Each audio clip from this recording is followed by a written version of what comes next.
ISIS issuing a new Christmas threat aimed at the heart of New York City. The terror group posting this propaganda photo of Times Square, showing a Santa Claus standing next to a box of dynamite, looking over a crowd of shoppers. The threat comes nearly a year after an ISIS-linked terrorist plowed a truck into Berlin's Christmas market, killing 12 people.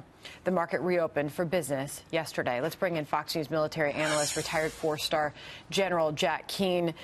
General, how should we respond to a threat like this?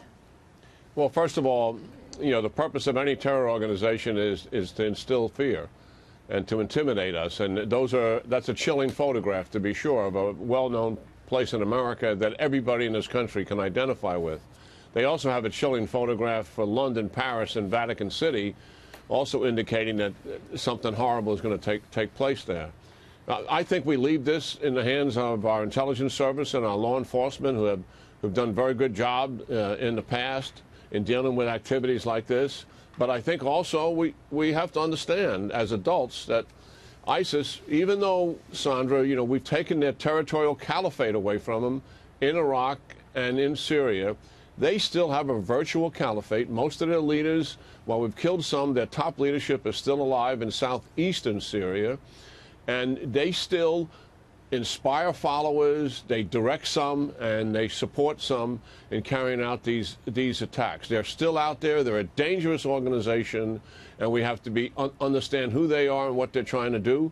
But at the end of the day, go about our lives. Let's live our lives. General, that's what a lot of people are probably asking themselves. I mean, thousands, tens of thousands of people shopping in New York City, planning to be in Times Square, possibly for New Year's Eve, for the ball to drop.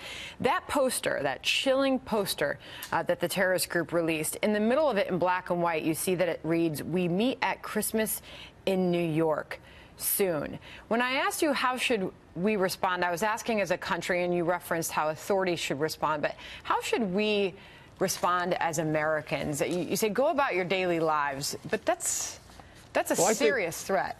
I think we always have to be aware of our surroundings ever since 9/11, what takes place. And I think most people in America are like that. It doesn't mean we're not going to live our lives. They're not going to go out and recreate and enjoy family and be in public places where huge crowds gather. Certainly our sports stadiums, other activities that we do, go to the theater. Those things, Americans are going to do it. I have total confidence in the American people doing that. But we're all aware of the fact that the terrorists are out there. Listen, if we had multiple attacks going off every month in this country in multiple cities, that would be another issue. But we don't have that. And we have very good intelligence services. We've got very good law enforcement agencies that have prevented a number of attacks from taking place. So, yes, ISIS is out there. They've expanded into 30 countries. They were the fastest growing terrorist organization in modern history. We've taken a lot of things away from them, but we got to stay focused on dealing with them overseas. And we are doing that. And here at home, a huge responsibility for law enforcement. There's also a threat for New York City commuter trains as well.